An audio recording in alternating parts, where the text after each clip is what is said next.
ल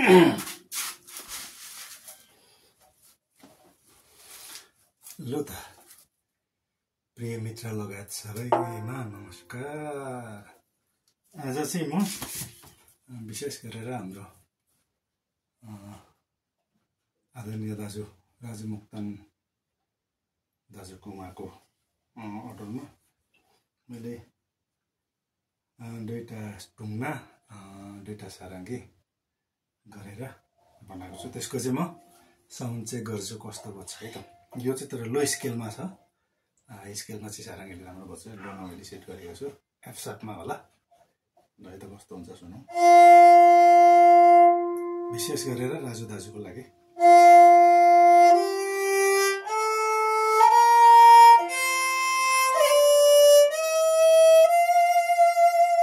यो चाहिँ विशेष गरेर 4 स्ट्रिङ सारङ्गी भन्दो रहेछ। जस्तो यहाँ चाहिँ 2 एक्टिभ छ, महेन्द्र सप्तक र मध्य सप्तक अनि तारो सप्तक 3 ताईले चाहिँ काम गर्छ। जस्तै 1 2 3 4 अथवा साप साप पसा पसा यसरी गरेको छ।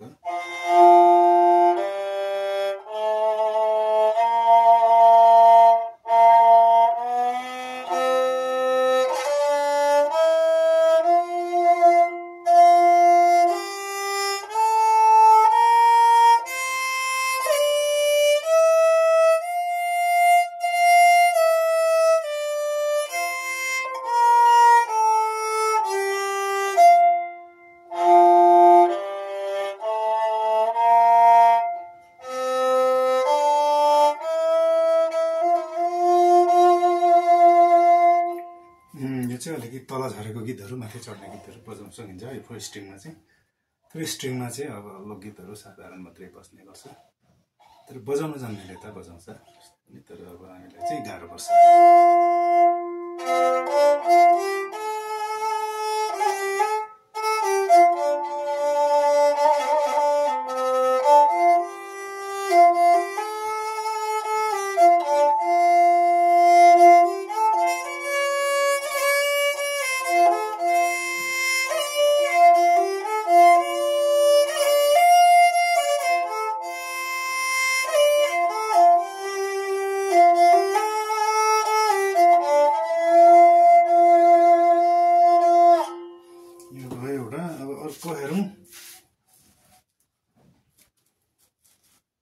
जुन यो अघिको सारङ्गी चाहिँ सिसौको हो, यो चाहिँ खमारी यस्तो पाराले बनाइएको छ। हेर्नु होला, यो मेरो सानो कोसिस हो।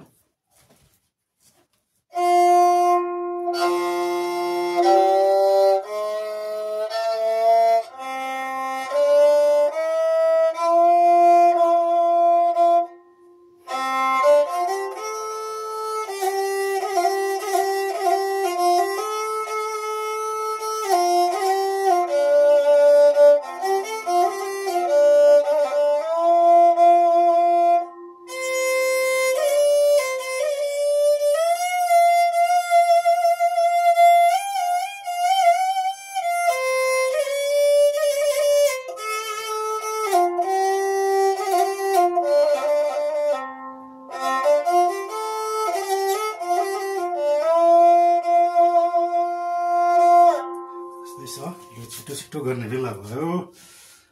अब यो रह्यो सारङ्गी। अब टुङ्नाको यहीँबाटै सुरु गरौँ।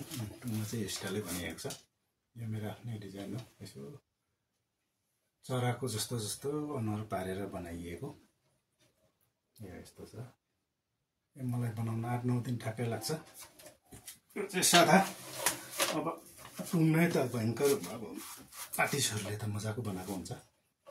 मैले चाहिँ सादा, तर साउन्डमा चाहिँ सायद उहाँहरूको भन्दा फरक पर्दैन। यो पनि 4 स्ट्रिङमै छ।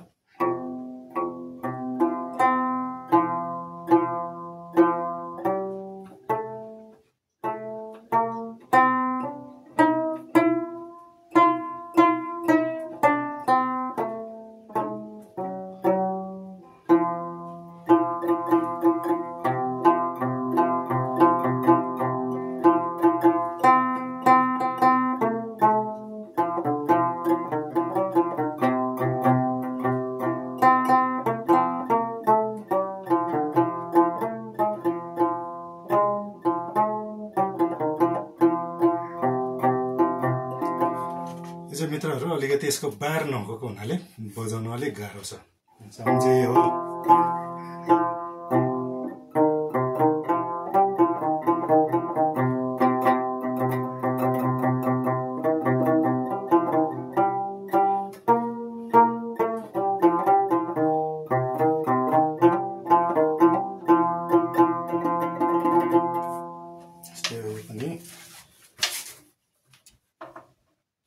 अब यो अर्को हेरौँ, यो पनि सेम हो, यो खमारीको हो, खमारीको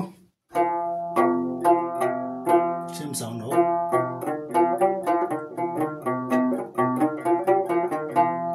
अब यसको चाहिँ यहाँ सुर छैन, अब सुर भएको चाहिँ यहाँ छ, म अहिले देखाउँछु। यो सुर मतलब बार नलगाइसक्यो, त्यसले गर्दा अलिक सिक्नेलाई चाहिँ यो टुङ्गा बजाउन सिक्नेलाई चाहिँ अलिकति गाह्रो पर्छ। सुर खोजिँदा स्केल खोजिँदाखेरि गाह्रो पर्छ कि यो चाहिँ बार छ कि यहाँ मैले यसरी बार लगाएर चाहिँ यो चाहिँ बार भएको चाहिँ अब ठ्याक सुर लाग्छ।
बजाउन जान्नेले जस्तै गीत पनि बज्छ, यो पनि त्यही हो।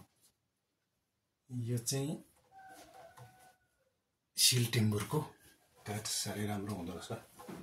बाजाहरू प्राय फल्ने रुखहरूको चाहिँ फल हुने रुखहरू चाहिँ राम्रो बज्दो रहेछ। यो हल्का पनि नफुट्ने पनि र साउन्ड पनि मिठो गहिरो साउन्ड हुँदो रहेछ। यो भयो, यो चाहिँ खमारी हो। खमारी यो अलिक ठुलै पनि छ, साउन्ड यस्तो आउँछ।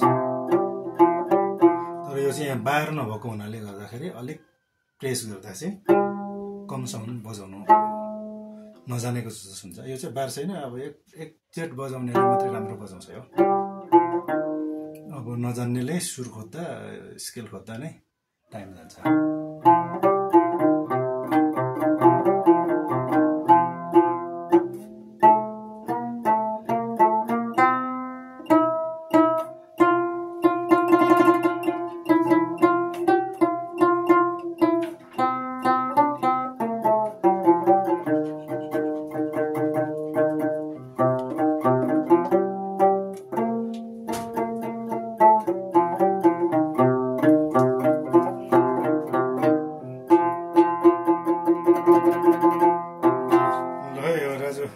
राजु मुक्तान दाजुको लागि है यो।